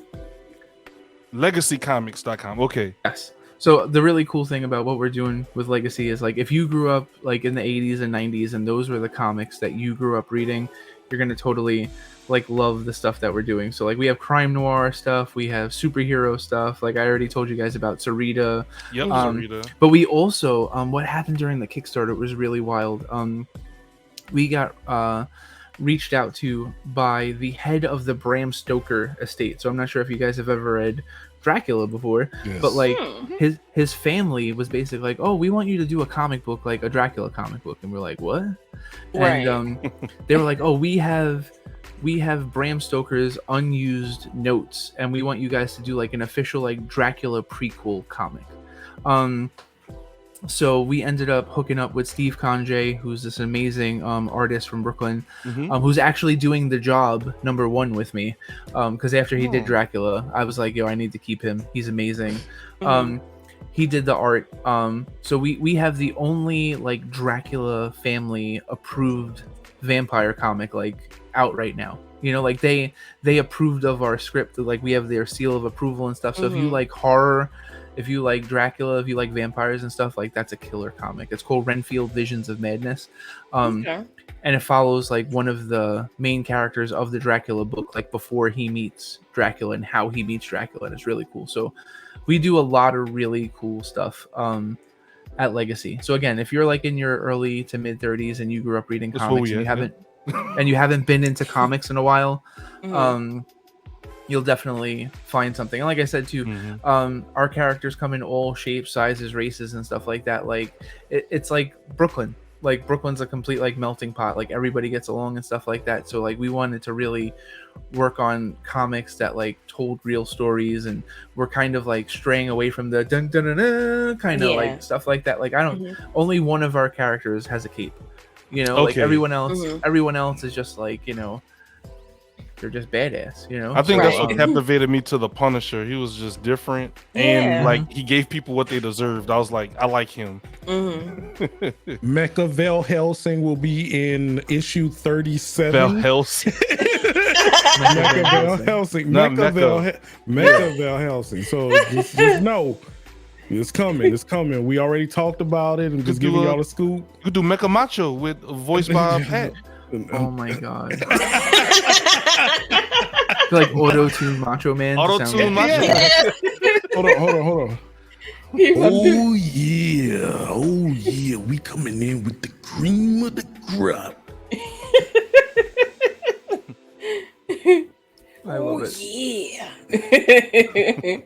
I'm telling you, man, like look, we could go places. The mind and the madness come together. Mecha Val Helsing versus the Gulag. we get this. We can do something. But it's like ghouls. He It's loves mech stuff, ghouls. doesn't he? Oh, I see you say that. I see what you did there. Okay. The ghouls. The Gulag. Yeah, he the loves. ghouls. He's the mech guy, the Gundam. Yeah. He's the Yeah. Gundam Yeah. ambassador, Yes. crowned by Bandai. Yes. Mhm. So yes. Nice. So you know, if you ever need a mech guy, just somebody with a robotic arm, I can hook y'all up with the whole schematics. We in there. We Oh in my there. god. You can make the whole thing work. Cold fusion. Pat's like, I can't. Scarily, dark this is cinematic like one of unit, the we can better get the- pitches I've gotten. Like, hey man, look, Mecha Val Helsing and Dracula, they meet up. He comes from the future. It's like Cable. He comes from the future to kill Dracula to stop him from destroying his presence. I don't know about this. Hey, look, we Bridge in the go back, ahead. like Yes. This is He why we writing on stay notes free like- time. Every time 8-Bit pitches something, it's like crickets or like a ping pong ball goes back and forth. Yeah, hey man, look, it's all right. It's all right. One day, like, look, that's That's the just idea one of many. settling. That's Right. the You just gotta idea hit of one single. settling. You just gotta get on base once. Hey, man, look, we good. That's why it's called the pitch. You just keep throwing. Just keep throwing. It's true. It's Right. true. Keep throwing. No, he's right. Don't He's mistake. absolutely right. we have Mr. Boggs in chat. He said, do Jake the Snake voice would be good in a vampire, I guess. Jake the Snake killing vampires in the comics. Jake the Snake killing vampires that would sell comics. Oh my god. Oh, he I'll liked tell that you guys- idea. Hey, I'll tell you guys. look. All right, I'll tell so you we guys on a to something. We warm. We getting warm. Mecha Oh my Jake the God. Snake. I'll tell you guys a great Jake the Snake Roberts story. So Oh, I okay. actually told him the story when I met him, and I'll tell you guys how he responded to it. But what happened was, like 16 years ago, I was interviewing for my first job in education, and the person interviewing me is like, you're kind of big, and I'm like, oh, okay. And he's like, Right. you're kind of big. So like, if a student got in your face, what would you do? And I was just infuriated because I'm just like, what? And just like matter of like a millisecond, I'm just like, my father told me a long time ago that if I ever had something important to say, I never have to raise my voice. And that's a Jake the Snake Roberts quote, Mhm. Mhm. And the woman was just like, oh my god, wow. And I got the job, and I'm still teaching there to this day. Right. So like when I met Jake the Snake Roberts, I told him, I was like, you're the reason why I've been a college professor for the past 16 years. And he's like, why? And I told him the story, and he goes, oh, so you owe me everything, don't you? And I'm like, yes, sir. Yes, sir. I owe you everything. So, but yeah, that's just Jake the Snake killing vampires. Vampires. Hey, we're getting warm. Mhm. All right. We have all right. Cobalt Holt said, not gonna lie, See? I'm looking at the covers for these comics right now, and it reminds me of the comics I used to have as a kid. Well, see, that's the point. That's what we're trying to do. We're trying to bring back the really cool organic storytelling of those 80s and 90s comics. It's just like, listen, real talk, they're showing like Batman's private parts in comics now. They're talking about like the stuff that he won't do with Catwoman and stuff. That's like way too much information. We don't need that in our comic books. Right. We need like, I agree. is this a cool character? Like, what's their motivation here? Like, like we need like to get back to like what made us love these comic books so much, and like not just like this off the wall information. Like we don't need any of that stuff, you know. So it's just like our comics, they're gritty, they're real, but they're not like, I mean, some of the stuff going on now in comics is just ridiculous. Yeah, so like we just saw an opportunity to hit that nostalgia button and to go back to the time when we enjoyed comic books the most, you know. So, and that's not to say that like we're writing like rated G or PG-13 comics. Like our comics are for mature readers too, but they're not ridiculous. Yeah. You know, so yeah, Cobalt, you will love like what we're doing. Like The Legend of the Night Owl, that's one of our other comics. Like if you love the movie The Warriors and you love the video game The Streets of Rage, like that comic will hit you like mega hard. You know, it's like an old school like beat 'em up, but in comic book form. You know, so that's what we're trying to do. We're trying to bring back all that nostalgia, all that fun time. Like when you would buy a comic and go, yo, you know, that's like, that's what we're trying to do. And we've been pretty successful so far. So, but like we've got 2 books coming out in July. Like I told you guys about Sarita. It's Sarita's official like backstory, how she met Kandri and things like that. But then we have this awesome, and this, you know, 8-bit, this might be for you because I know you're a manga guy and anime and stuff. We have, I'm calling it an American manga. It's developed by a team from South Carolina, Josh Evans and Joshua Adams and Dan Evans. I'm sorry, and it's called Godfoe, and it's a black and white manga that's just like super badass. It's just like, what if God was like created and didn't think the way a god should, and the people had to create their own gods to fight this god, you know, like it's just some really wild like anime manga stuff going on. So like that's like coming out in July for us. So we're trying a whole bunch of different fun things over at Legacy. All right, so the mech is gonna be in that one. All right, I'll pitch on that. I'll pitch on that. There's definitely some sexy like machine combat going on. Yeah, we got. Yeah. All right, cool. That's gonna be my work. That's gonna. I live in that realm. Don't worry. We gonna. He got old Dusty Rhodes. Did you see that? You should have just started off with that, baby. You should have started off with it. Should have started off with, hey. We got you. They're the mechs in that, daddy. All right, that's all you had to say. You just cool. I'm not gonna pitch for the Americans. It's all right. I'll wait for the neo-American mangas to come out. We got it. I'm gonna wait on it. I really enjoyed though the subterranean railroad simulator that you pitched before the show started. That was very hey man, look, that would have been look.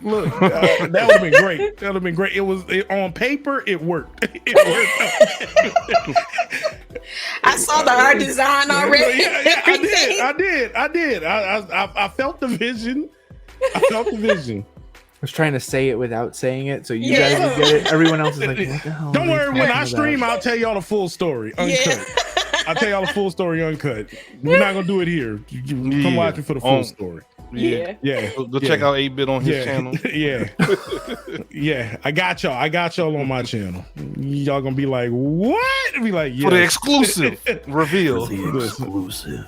Yes. Like, what was the idea? Like, man, you know, I just said. And they'll be like, how dare you? How dare he? Oh my I had to pitch everything, man. I had to pitch everything. I seen it. I seen the vision. You did. Yeah, he like, hey, man. Like, hey, look, no stone left unturned. That's right. Yeah, so Cobalt says, that stuff is I agree about the comics now. We all knew Batman and Catwoman had a thing going on, but we never cared about that. Give us the dark Batman versus Joker and comics. Yeah, let's put the C back in DC because no one, Patrick, you know what the C stands for. Nobody else do, but you know, it's Detective Comics. So you don't have to say like Detective Comics actually. You just say DC. Yeah. But nobody does it. No, they were like, I need those DC comics. Like, I know it annoys the hell out of me. It's I know. Thank you. It's like how people say ATM machine is. Yeah, like just the ATM is just can you go to the ATM? There's so many video game developers that like if you're talking to them and you say SNES, they lose their marbles. So like they're like, no, it's Super Nintendo. Like don't say SNES, you know. So it's just like in comics, it's the same exact thing. Like system. Yeah. When somebody says DC Comics, the person will go. But don't like shut your mouth. Shut your mouth. Just say DC. It's funny because like you guys were talking to me about pitches before, and one of the things that I tell people, like when they pitch us, to pitch us an Ashcan, which is basically that's a comic book term for a 6 to 8 page story that has like a clear beginning, middle, and end. Mhm. Take your one shot. Take your one shot. Yeah. Get to the point. Yeah. You know, we're not going to give you 24 pages. We're going to give you 8. Give us your best art, your best story and stuff. But it was like I was talking to this young guy and he was just like, what's an Ashcan? Uh-oh. And I had to like educate him, which is fine because like I'm a professor. It's like, you know, it's part of the process. But I was just like, bro, like you got to get you got to know the lingo. You got to know. Yeah, we got to get you up to speed, big dog. You know, it's like I remember one time I was talking to Jim Ross on the phone. And I was interviewing him. JR? And JR. Mm-hmm. And, JR. we were having a conversation about Shinsuke Nakamura, like probably like 2 years before he got to WWE. And I was just like, this is like one of the best like pound for pound strikers like in all of wrestling.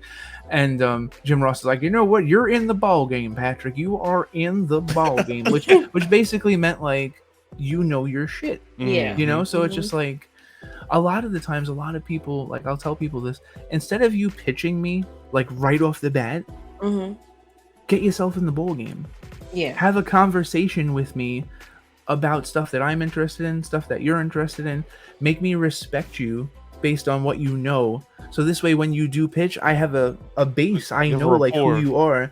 Yes. You know, and it's the same thing like with social media. Like you see people all the time, all they're doing is selling. And that's why like 8-Bit, you said in the beginning, like you like when I post retro game stuff. And I do that because it's like, if I'm just selling my book all day, then it's like, I want to have an empty page. Yeah. I want to have a relationship with my readers, you know, like I want them to be like, oh, what did you think of this game? Oh, how come this game isn't in the book? Oh, you know, like I want to have that. And the thing is, you can't have that if you're just selling all the time. You know, social currency is so important, like establishing relationships with somebody. Like if somebody likes you and they don't buy your stuff, that's okay. Because if they like you enough to share your stuff, retweet it, then maybe somebody that they know will buy it or whatever. It's like you got to just keep building, you know? And it's just like so many people, so many young creators, so many young entrepreneurs, they think it's just about the sell. And it's like, it is about the sell, but it's about how you get to the sell. Because you can either make one sale by being super pushy and down people's throat, or you can just create an experience where people are comfortable and like want to invest in you because they know like what you bring, you know. So that's kind of like what I try and do. Yeah, I totally get that, because I tell people all the time, you have to figure out a way to get people to come to you. How do you get people to come to you? How do you do that? You got to reel them in, and then once you got them, you can, you know, sell everything that you want to sell, or you know, do whatever you know you're trying to do. But you have to find a way to get people to come towards you. Come here. Absolutely. It's like I try and explain to my students a lot of the time. Like with writing, it's like I compare it to that scene in Grease. You guys ever see that movie Grease? When John Travolta is going like that to John, he doesn't have a rope. So why does she come to him? It's because he's charismatic, you know. And she sees like what's going. Yeah, she's intrigued. She's hypnotized, and she wants to know what it's gonna feel like when she gets closer to him and starts dancing and stuff like that. Like that's what we need to do more of this. Every day, you know, instead of just like people like I try and explain to people sometimes. It's just like you may not see it this way, but just you saying, "Oh, buy my shit today" and posting a link, that's begging, you know. Like you can't beg, you know. You've got to tease. You've got to promote. You've got to, you know. You got to be out there meeting people, and that's the thing that sucks too. Like COVID really, it hurt people's ability to like go out and meet, you know. So it's just like you've got to adapt. You've got to find like a new spot every day. It's hard, you know. But I feel like we're starting to get back to like relative normal, you know. PAX. I mean, I don't know how you guys felt, but PAX was interesting. It was. Like, PAX is very interesting. Yeah. So it just like. I couldn't even like take a sip of a drink. Like they were like on me as soon as like hey every time. Macho Man son. Put your mask on. And they're like, oh, there's a designated eating area, and I'm just like, I'm working. Like, can I have a sip of you know? Oh, that part. Oh, yeah. Yeah, they was like, You know? what are you doing? What are you doing? It was crazy. Mm-hmm. But Yeah. I feel like we're getting back to some type of normality. You know, the one thing though, Somewhat. man, I have to say, it was so funny. Right before COVID, there were so many news reports. Oh, video games are no good. You know, Trump was on TV saying, "Oh, video games are causing all this, that, blah, blah, blah." 3 or 4 weeks into COVID, all the things were like, "You guys should relax, stay inside, play some video games." Play Animal Yes. Crossing. Yeah. Yes. right. Yes. I'm Yep. like, oh, Oh, now y'all want us to play. Animal Crossing, you'll Crossing feel came like out you're like the- right outside. Yeah. But that game came out at like the best time. Animal The Crossing came out the perfect best time. time. Nintendo Yes. was like, this is our Exactly. moment. Very Release smart. it now. Yes. Let release the house. It was very smart on their part to release it when Yes. they did. Give it to them 24 hours early if they downloaded it. Let them know we were here. Yep. It was so much fun. Oh, Free amiibo. Free amiibo. No, Absolutely. Nintendo will never give nothing for free. Never. no. Oh my god, I have a super crazy Nintendo story. So like I told you, like, you know, they've like promoted my work from time to time. But in my books I actually interview the developers of the games, you know? And it's not each chapter isn't like my opinion where it's like, oh, I think that this is a great game. I give you some background on the game, and then I let the developer tell the story, how they got into the video game industry, how the game was made, what were some of the hurdles and things like that, what were the positives and negatives. So it's just like each chapter doesn't work unless I speak to somebody. Okay. So my whole thing is like, I would love to do a Pokemon game in one of my books. But the thing is, like, the Pokemon team is like, they don't talk to the press like that, you know, and they're definitely not going to do a book. But like, I had a Yeah. You talk to Miyamoto. Yeah. you know. So what happened was I had a good relationship with Nintendo. So the Pokemon people were like, listen, we're going to give you this PDF that has like 38 pages of like every known fact about Pokemon. You could write your Pokemon chapter with that. And I was just like, if I was anybody else, I probably could. But I said, no, I have to speak to somebody, you know? And I obviously didn't write the Pokemon chapter, which hurts because like my Pokemon Blue, the timer stopped at 999 hours and 59 minutes, you know? Like so you just played like, it. Yeah. you know, like I love that series, you know? But it's just a testament to like the 200 other games that are in my 7 other books. Like I've spoken to like the developers of those games. Like it's more about the people that made the games than like my opinions of those games. So I feel like, oh, Nintendo, you could have just given me like one person on the game. We could have made magic happen, you know, but like that's not what they do, you know? So, but like, I am lucky that like over the years, so like in the minds behind the shooter games, I have Metroid Prime in there. And it's because Metroid Prime was developed by Retro Studios. And it was developed by a United States team. And I ended up getting some great quotes from one of the level designers that he was like one of the guys that said like Samus needs to turn into a bowl like really quick in the game, and like he was the guy that did that. So like I got some great quotes from him and stuff, but it was like to get as many Rockstar games in my books has been super important to me. To get the Nintendo games that I have gotten in has been super important to me. But like the EA relationships, the Atari relationships, like, and a lot of the indie people, man, like, oh, I've gotten so many great stories from people that some of them only made 1 or 2 games, you know, and they didn't make any money, you know, but they made great games that people still play to this day. Or like indie games, like I love West of Loathing. I don't know if you guys have ever played that before. West of Loathing. It's basically like a stick figure Western Japanese RPG. So it's like a cowboy based stick. It looks like stick figures. Okay. It's one of the most beautifully written games I've ever played. Like you will literally laugh your ass off when you play the game. So like if you're walking in a church, the main character will walk up and down the aisles of the church and go pew pew pew pew pew pew because he's walking by pews in the church. That's good. The Catholic in me cried. Like, Right. that's what I was like. But like so funny, you know? So like to hear how these guys basically created this game from scratch, and now it's on Nintendo Switch, it's on PS4, it's on all of these places and stuff. It's been so much fun to go like on this journey. And then like I told you guys again, to like go from writing all of these books to doing voiceover and doing writing. It's been so much fun. Yeah.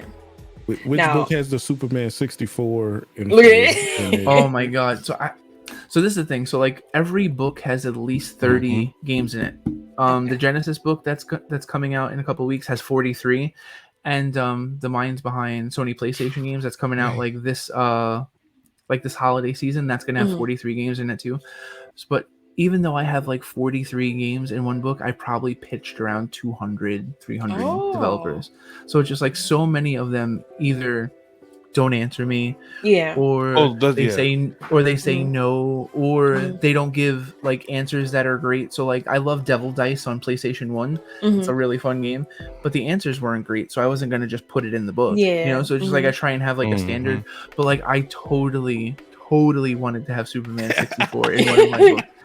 And like I read a bunch of interviews, and the guy, one of the main creators of the game, just seemed like so sour. And I don't want anyone to like use my books as like a place where they can just like talk shit. You know, this is like, not a venting session. Yeah. Yeah, I don't want a venting session. Like I want you to like really look like super deep into like your creative process. So like one of the fun stories is the lead developer of Aladdin on the Sega Genesis, David Perry. He slept in his car for like most of the development cycle. He like didn't go home. But the thing is, he's 6'8". So like, yeah. So imagine if you're like 6'8" and sleeping in like the front seat of your car, you know. And then like one of the producers on Def Jam Vendetta was actually like threatened to be attacked by like 2 of DMX's dogs, you know. So like he went to DMX's house and was like, listen, we'd love to put you in this game that's coming out. And DMX was like, listen, this is what I'm gonna do. If you don't flinch, if you let my dogs come at you and you can hold your own, then I'll put you in the game, and I'll let you put me in the game. And the producer's like, oh man. And it was basically like a Mr. Burns like release the hounds like situation. Yeah. You know, there's all sorts of, every chapter there's a crazy story like that where you're just like, wait, what? That's crazy. And he didn't flinch. Because he in there, right? He got in the game. Yep. He's like, Release the house. right. So that's basically like what I try and do. Like every chapter, it's funny because I think I told this story the last podcast that I was on, but like I saw somebody one time reading one of my books on the train, and it was just so wild because they're sitting like across from me. Oh, that's and dope. it was insane. And they're reading and they're just going like this. And I'm like, they either don't like the book, or they're just like, yo. So then I just went, I went over to them and I'm like, you like that book? And they're like, yo, it's crazy. And I was like, okay. And I just walked away. So they were kind of like, okay, that guy's like mega weird. Like I didn't announce myself or anything like that. Like I just wanted to watch them continue reading until I got off the train, you know? But it's like, that's what I want people to do. I want people to like read each chapter and just be like, damn, man, he just got that guy to say that. Yeah. Or that guy just said that. So it's really fun, but it's like real. It's down to earth because some of the stories are hard, you know, like, I talked to like the Medal of Honor team, and they were just basically like their wives like wrote a letter to EA saying, please give us our husbands back. These guys are working like way too hard, you know, let us spend some more time with our family, you know, like we understand that you guys have a business, but oh my God, you know, their contracts, they're contract workers. Yep. Like, or of guys like, you know, sleeping under their desks and stuff like that, all sorts of crazy stuff. And it's just like, there's so many, it just aggravates me sometimes because like I'll be in like a GameStop and somebody will be like, oh, this game sucks. And I'll go, you know, the guy that made this game made this, and this. And they'll go, how do you know that? And I'm just like, because if you love video games, you've got to like have some type of respect for the people that made them. You have to try and know. It's like when people go to me, I love Michael Jackson. I'll go, well, do you love Quincy Jones? And they'll go, who? And I'm like, you know? Yeah, I would just have to end the conversation after that and just walk away. Like, you know, like what, like the guy that like helped him like become, you know, Michael Jackson, the guy that like wrote and produced a lot of the music. Like, are you crazy? You know? So it's just like, I feel like people that love video games like that will love my books, but then like people that don't get that, like the development team from like Crash Bandicoot 1 is different from Crash Bandicoot 2 and Crash Bandicoot 3. Like it's not the same. Those people may have like a harder time like grasping some of the concepts, but I feel like once they get into it, then they'll be like, "Yo, this is a lot deeper and crazier than I thought it was." So yeah. Yeah. Was the sleeping under the desk reference to the Halo team, or that Halo 2? So Halo 2 is in the minds behind the shooter. Is it Halo 2 or Halo 3? No, it's Halo 3. Halo 3 is in the minds behind the shooter games. Those guys worked incredibly hard, and the thing is, the things that you see in Halo 3 are like the culmination of the things that they couldn't do in Halo 2 and Halo 1. Okay. And the thing is, like, when you think of Halo 3, you think of it being like a launch title for the 360, but it wasn't. It came out much later, and they spent so much time trying to make that game like perfect. And like the story is super deep. It's got so much like multiplayer stuff. Like those guys like broke their back. So like they played around, like they literally was like, play this, and then they go up to like right before they had to send it off to get published. It was like down to the wire for the Halo team. Yep. And it was like make or break for them. It was like that was like one of the most important games that console ever produced. So I had the honor of talking to like the lead narrative director on that game, and he gave me great stuff. So, that's like kind of like what I try and do. Just try and show people that it's more than just like fun games. Like it's people's livelihood. Like video games are the highest grossing form of pop culture in the entire world. And your mom and dad will still be like, "Oh, you play those video games, bro?" And it's just like it's bigger than everything else. Like, and the people that made like all of these games, like on the Sega Genesis and the Super Nintendo, they all had advanced degrees in math, in some of them in rocket propulsion, in like these people could like build car engines with their bare hands. So like just to put into perspective, an Atari 2600 game is only 4K memory. It's tiny, 4 kilobytes. That would consist of assembly language, coding. Okay. Most of those guys would memorize the entire code of their entire game. They don't make people like that anymore. Rackets. No, they don't. Everything is templates or pre-written or Yep. They're not writing from blank canvases like that. No. Yep. So it's like there's one story in so I interviewed David Crane, and he created Pitfall. It's like one of the greatest games of all time. And he was having a conversation with Gary Kitchen, who did the port of Donkey Kong on the Atari 2600, which is an awesome port. But he was like, man, he goes, you ever think to yourself, like, we're like one of like maybe like 50 people and this is like 1982, like right before the crash. He's like, yo, there's only like 50 people in the whole world that can do what we do. And he was like, yeah, man, yeah, that's it. It's us, and that's the thing too. A lot of people, they think of like video games being a very Japanese thing. But like, I mean, you look at the start of the video game industry and Atari and stuff like that, it was a very much American thing. The Japanese came in later, and they like, the Japanese culture is very synonymous with taking the best from other countries and improving it and stuff like that. And so they really did that like with the video game industry. But I mean, Atari started off, today's Atari's 50th anniversary. Atari turned 50 today. So, but like those are the things that I like to talk about in my books too, how like a lot of the people that created some of the greatest video games of all time are older men and women that if you saw them in like Starbucks now, you'd be like, who is this person? They're nobody. So it's crazy. So I just like to put a light on those people. Yeah, I do. Yeah, they make the life a little easier. And that is true, because I can be part of that crowd where if I play a game, I'm like, man, this game trash. It's like that is kind of harsh. That's why I always try to find the light. There's only one game that y'all know I would be like, nah, no. And that's Elden Ring. That's the only game. But every other game, I will find light. I will play it. I'll be like, you know what? I didn't enjoy it as a whole, but this is what I really enjoyed out of it. Yeah. But that is as far as like, would you recommend this to? Like, I recommend it to people that likes X, Y, and Z.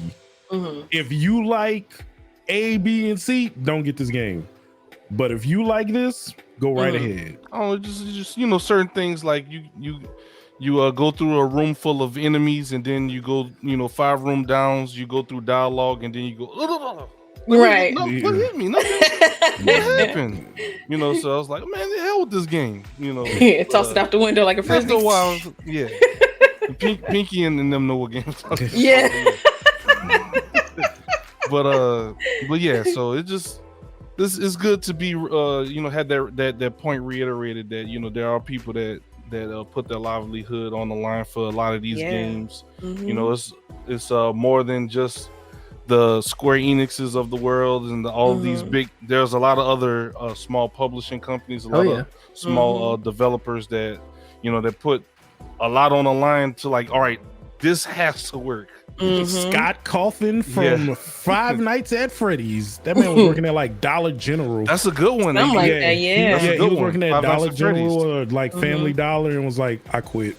I'm gonna work on this game and make it work.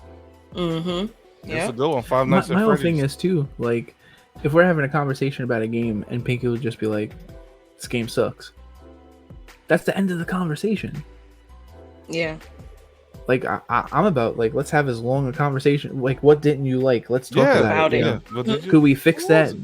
Or like how like before the show started and 8-Bit was just joking around throwing out all these like funny ideas and stuff like that. Like, but that was a fun conversation. Like one of us could have been like, "Yo, bro, just stop it," and then that's the end of the conversation. Why do we want to end the conversation? Right. Like some of my favorite people to speak to online, I never say goodnight to them. I never say goodbye to them. Because I'm gonna go to sleep, but then the conversation is gonna continue the next day. Exactly. So that's like that's the kind of discourse we should have about like the things that we like. Whether it be video games, music, comic books, movies, and stuff. Instead of being like, "Nah, that sucks." Like, well, why?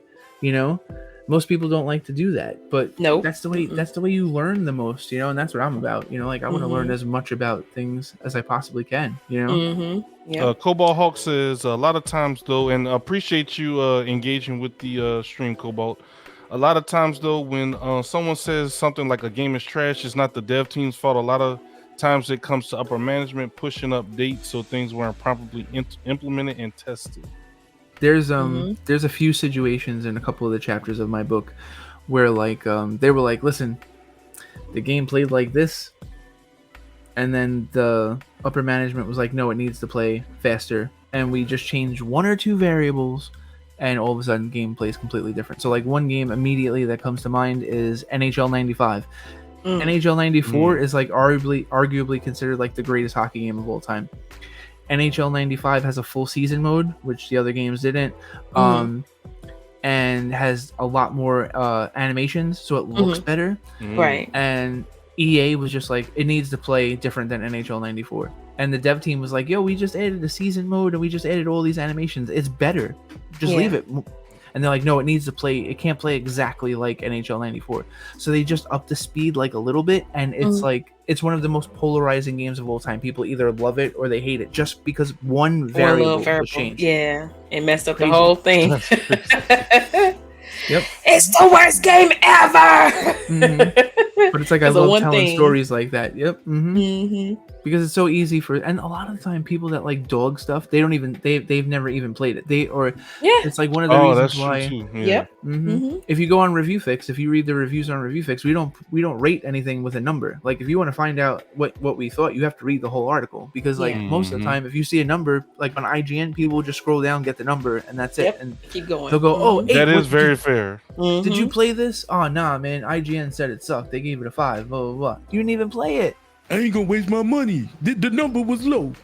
Yep. Like just because this one person that played something who grew up or may have not even got past the first 2 levels, like, did you get out of the tutorial stage? No. Well, the tutorial does suck. It's teaching you how to play it. So it's gonna suck. Yeah. Oh, what's that game? It's like a cutesy little like side-scrolling shooter. It's like, oh, Cuphead, perfect example. There was a writer that did a review of Cuphead, and what happened was he couldn't get past like the second or the third level, and he panned it. and he gave it a really long, Bombed it, huh? Yep. and low crazy. review. Unplayable game. Like no, You're get like, good. no, you. Those are one of those games where it's like, Cuphead is enjoyable, Yeah, but it is difficult. it is difficult. But But I it is like it. enjoyable. Yeah. Also, So then the hand-drawn aspect of Cuphead is like it. This The is art, why it you have took to so long. respect it. Yes, You that have to art respect it. is bomb. I was just proud Yeah. of the developer because the developer really like stepped up and was like, "Listen, it's because you can't play." Mhm. Yeah. You just I said that remember right. that You just ain't that playing. went viral. It went viral and it was a big thing. That You know, went so it's viral. just like Mhm. that's how I tell people all the time. It's like there are certain games out there like Demon Souls. Love those games, but man, the dying constantly. After a while, I'm just like, yeah, I'm done. Thank you. Like I want to advance, but they're beautifully done games. You Like know? I said, I give the story 9 out of 10 for story. My problem is the mechanics of dodging is weird, where it's like you dodge too early or you dodge too. It's like, but I was not getting attacked when I pushed the dodge button. It shouldn't register after from where I was. It should register from where I'm at now. Oh no, it was yeah, you dodged late. Like like, what do you mean? What like, do I don't you get mean? that. And that's where I went. This mechanic is trash. I don't like it. Give me, if an attack is coming and I roll away, I don't get hit. I shouldn't be in the middle of the room. Then my character goes, they're like, no, I was not getting hit. I was dodging. I would love to see you in a like The picture, what's that? Elden Ring? Elden Ring? The one that you were just playing? Yeah, Yeah. Elden Ring. And you play that game and that happens, like you just defeated the boss or whatever, and all of a sudden you die and you have to, it says game over. I would love to see that. That would That be so happened to me in wild. Cuphead, actually. Really? I killed the boss. I killed one of the bosses, but me and the boss died at the same time. And it was like, you died. And I'm like, but I'm still here. It was like, you died. Like, nah, you gone. Didn't register. Like, sorry. Didn't count. Sorry. Tamara brought up before in the comments that she likes Cuphead because it reminds her of Felix the Cat. Tamara, I hope you know that there's a Felix the Cat game on NES, and it's freaking awesome. I love it. Felix So, the cat. Gonna if you blow like her Felix the mind. Cat, look up the ROM. You should totally play it. And if you could find a physical version of it, it's super expensive, but it's such a fun game on Nintendo. So you have the big eyes. Love Felix the Cat. That was my homeboy when I was a kid. Mario, you might want to check that box in the front room. I got a bunch of old NES games in there. You never know what you're gonna find in that thing. If you got Felix the Cat, you got some money right there. Yeah. Like, Yeah. Cobalt said reviews with scores, regardless of what someone says, are always going to have some kind of personal opinion involved. Yeah, man. Yeah. Well, I do say on Real Ones Gaming Podcast, when I do give any kind of critique as games I've played, I don't just blindly just say it's game's trash. Absolutely. But falling through the that floor and not being able to play a game on the loading screen, certain things like that, it's like, Oh yeah. You can't avoid. You have somebody swiped their card for $60 and then they can't even get into the game. Yep. Yeah. No, I agree. But yeah, definitely appreciate that. But we do know it's 11 o'clock your time. I'm gonna be respectful of your time, Pat. Definitely appreciate you coming and hanging out with us. Yes. This evening. One last time, man. Where can we find you? Where can we buy your books and different things like that? And where can we stay up to date with what's going on in the world of Pat? I would say the best place to stay in contact with me is on Instagram. It's Patrick Hickey Jr. One word. I am super receptive. I answer everyone that messages me. I'm on Twitter as well as at ReviewFixPat. I go on Twitter a couple of times a day. Facebook, Patrick Hickey Jr. To buy the books, you can go to patrickhickeyjr.com /books. They're all right there. Anyone that buys a book directly from my website, I sign them, I personalize them, I put all interesting stuff in there. So like if you guys are from Georgia, I'm gonna throw in some Atlanta Braves cards from like the late '80s or something like that, or like the Dominique Wilkins card or something like that. That's pretty cool. something cool to like connect us, you know. But so those are the books, and then the comic books. If you go to Legacy Comics, COMIX, .com, we have a shop there. We have T-shirts, we have comic books, we have all sorts of cool stuff there. Stay up to date on the comic book stuff. We got a lot of crazy stuff. You might even see one day a video game based off of one of these comic books. Just saying.